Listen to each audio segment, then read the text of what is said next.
নমস্কার, লেটেস্ট ইনফোতে আরও একবার সবাইকে স্বাগত। আজকের আমরা 16 নম্বর প্রশ্ন থেকে শুরু করব। প্রথম প্রশ্ন হলো ডিপিআরডি এর পুরো কথাটি কি? ডিপিআরডি উত্তর হবে department of panchayat and rural development. তো এই প্রশ্নটা খুবই গুরুত্বপূর্ণ, এটা বারবার পূর্ববর্তী পরীক্ষাগুলো এসেছে। প্রশ্ন নাম্বার 17, জন উদ্যোগে জনস্বাস্থ্য কথাটির অর্থ কী? তো এখানে দেখো একটা বড় উত্তর রয়েছে, তো এখান থেকে বিভিন্নভাবে কোশ্চেন আসতে পারে, তাই আমি এখানে বিভিন্ন রকম যে সমস্ত তথ্য রয়েছে জন উদ্যোগে জনস্বাস্থ্য সেগুলো আমি তুলে ধরেছি। উত্তর হবে জন উদ্যোগে জনস্বাস্থ্য কথাটির অর্থ হলো এলাকার জনসাধারণের স্বাস্থ্য রক্ষা ও তার উন্নয়নের জন্য দলমত নির্বিশেষে সকলের একসঙ্গে একজোট প্রচেষ্টা নেওয়া। এই জন্য সরকারি স্বাস্থ্য ব্যবস্থা আরও বেশি ব্যবহারের পাশাপাশি জনগণকে কিছু দায়িত্ব নিতে হবে। এলাকায় জনস্বাস্থ্য বিষয়ে সচেতনতা বাড়ানোর ছাড়াও পাড়ায় পাড়ায় স্বেচ্ছাসেবক বাহিনী গড়ে তুলতে হবে এবং স্বনির্ভর দলগুলিকে এই কাজে যুক্ত করতে হবে। তাদের কাজ হবে পাড়ার প্রত্যেকটি পরিবারের, বিশেষ করে মা ও শিশুদের স্বাস্থ্যের বিষয়ে নজর রাখা। 18 নম্বর প্রশ্ন, পশ্চিমবঙ্গ রাজ্য গ্রামীণ জীবিকা মিশন প্রকল্পের অপর নাম কি? উত্তর হবে আনন্দধারা। 19 নম্বর প্রশ্ন, আনন্দধারা প্রকল্প কবে শুরু হয়েছিল? উত্তর হবে 2012 সালে 27শে মে। 20 নম্বর প্রশ্ন, WBSRLM এর পুরো কথাটি কি? উত্তর হবে West Bengal state rural livelihoods mission, অর্থাৎ একে আমরা আনন্দধারা প্রকল্প বলতে পারি।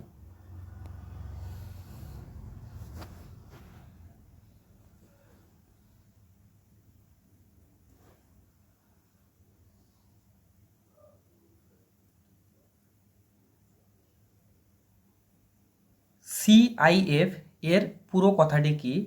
উত্তর হবে কাস্টমার আইডেন্টিফিকেশন ফাইল।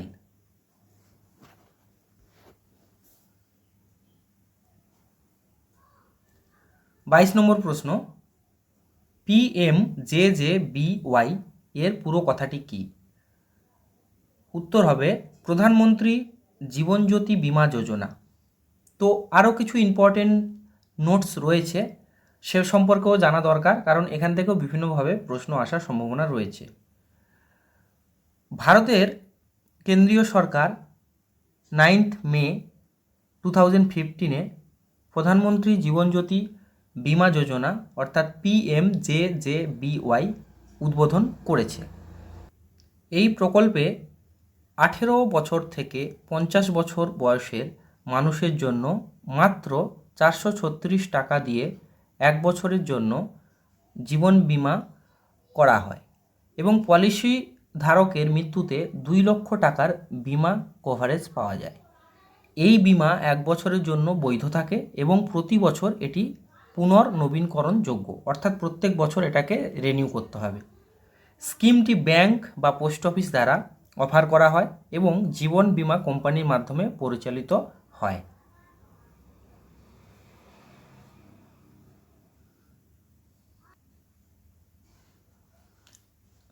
23 নম্বর প্রশ্ন, PMSBY এর পুরো কথাটি কি? উত্তর হবে প্রধানমন্ত্রী সুরক্ষা বীমা যোজনা। কিছু গুরুত্বপূর্ণ নথি রয়েছে এখানে বা তথ্য রয়েছে। এই প্রকল্পটি 2015 সালে প্রথম চালু করা হয়েছিল। এই বীমা কভারেজ 18 থেকে 70 বছর বয়সের মানুষ বার্ষিক মাত্র 20 টাকার বিনিময়ে 1 বছরের জন্য করাতে পারেন এবং দুর্ঘটনাজনিত মৃত্যু বা পুরোপুরি অক্ষমতার ক্ষেত্রে মনোনীত ব্যক্তিকে 2 লক্ষ টাকা এবং দুর্ঘটনার কারণে আংশিক স্থায়ী অক্ষমতার ক্ষেত্রে পলিসি ধারক 1 লক্ষ টাকা পাবেন। এটি প্রতি বছর পুনর্নবীনযোগ্য।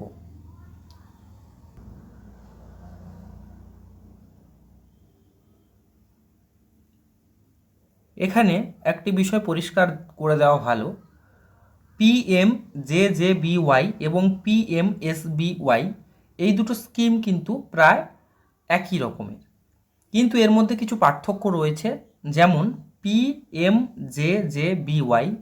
এই প্রকল্পতে শুধুমাত্র কোনো পলিসিধারীর মৃত্যুতে 2 লক্ষ টাকা বিমা দেওয়া হবে, অর্থাৎ তার যে নমিনি থাকবে তিনি পাবেন।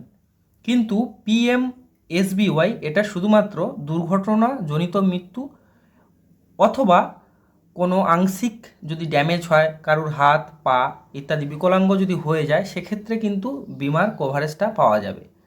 বোঝাতে পারলাম আশা করি আমি দুটো প্রকল্পের মধ্যে কি পার্থক্য রয়েছে।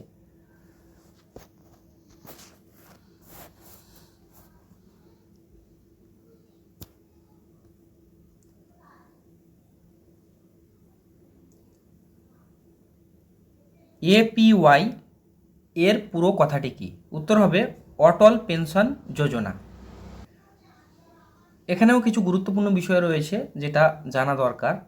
অটল পেনশন যোজনা বা APY ভারতের নাগরিকদের জন্য একটি পেনশন প্রকল্প। অসংগঠিত ক্ষেত্রের কর্মীদের উপর দৃষ্টি নিবদ্ধ করে, অর্থাৎ যারা কোনো সরকারি কাজ করে না এবং অসংগঠিত, অর্থাৎ তাদের ঠিকাদারি কাজ বা কন্ট্রাকচুয়াল কাজ এই ধরনের কাজ যারা করেন বা দরিদ্র শ্রেণীতে যারা রয়েছেন, তাদের ক্ষেত্রে কেন্দ্র সরকার একটা প্রকল্প এনেছে যার নাম APY অটল পেনশন যোজনা। এটা কিন্তু 18 বছর থেকে 40 বছর পর্যন্ত বয়সী কোনো ব্যক্তির ক্ষেত্রে এটা করা যাবে এবং তাদের প্রত্যেক মাসিক বা ত্রৈমাসিকভাবে তারা কোনো একটা প্রিমিয়াম জমা করতে পারেন এবং তার একটা লিস্ট রয়েছে বড়, সেই লিস্ট এখানে দেখানো সম্ভব নয়, সেটা তোমরা নেটে সার্চ করতে পারো। তো প্রত্যেকটা বয়সের জন্য আলাদা আলাদা প্রিমিয়াম, তো সেটা তার নির্দিষ্ট বয়স থেকে 40 বছর বয়স পর্যন্ত সে যদি প্রিমিয়ামটা দেয় এবং তার বয়স যখন 60 বছর হয়ে যাবে, সেই 60 বছরের পর থেকে তার মৃত্যু পর্যন্ত সে কিন্তু একটা পেনশন পাবে প্রতি মাসে। তো প্রতি মাসে পেনশন পাবে কত টাকা করে, সেটার অ্যামাউন্টও এখানে দেওয়া আছে, দেখে নাও। তার অ্যামাউন্টটা আছে এখানে 1000 টাকা হতে পারে, 2000 টাকা হতে পারে, 3000 হতে পারে বা 4000, 5000 পর্যন্ত প্রত্যেক মাসে হতে পারে এবং সেটা ডিপেন্ড করবে কে কত প্রিমিয়াম দিচ্ছে তার উপরে। তো তার পুরো চার্ট রয়েছে, সেই চার্ট তোমরা নেটে সার্চ করে দেখতে পারো। অটল পেনশন যোজনার স্কিম পুরো সেই সম্পর্কে তোমরা কিন্তু তথ্য পেয়ে যাবে। তো এটা কিন্তু মৃত্যুর আগে পর্যন্ত পাবে এবং 60 বছর বয়সের পরে পাবে, ঠিক আছে? তাহলে কারোর বয়স যদি 18 বছর হয়, তাহলে 18 থেকে 40, তাহলে এই কয়েক বছর তাকে প্রিমিয়াম দিতে হবে। কারোর বয়স যদি 19 বছর হয়, তাকে তাহলে 19 থেকে 40 সেই পর্যন্ত প্রিমিয়াম দিতে হবে। কারোর বয়স যদি 20 হয়, তাহলে 20 থেকে 40 বছর পর্যন্ত তাকে দিতে হবে। তো এইভাবে কিন্তু একটা চার্ট দেওয়া থাকবে এবং এটা কিন্তু খুব একটা আকর্ষণীয় যোজনা বলবো আমি, যেটা কিন্তু অনেকেই করতে পারে এবং তোমাদের আমি বলবো, তোমাদের যদি আরও ইন্টারেস্টেড থাকে, তোমরা তোমাদের নিয়ারেস্ট ব্যাংক অথবা কোনো পলিসি যারা করান তাদের কাছে গিয়ে তোমরা যোগাযোগ করতে পারো, এই সম্পর্কে আরও তারা বিস্তারিত তথ্য দিতে পারবেন। তো আজকের ভিডিওটা এই পর্যন্ত ছিল। ভিডিওটা দেখার জন্য সবাইকে অসংখ্য ধন্যবাদ। দেখা হচ্ছে পরের ভিডিওতে।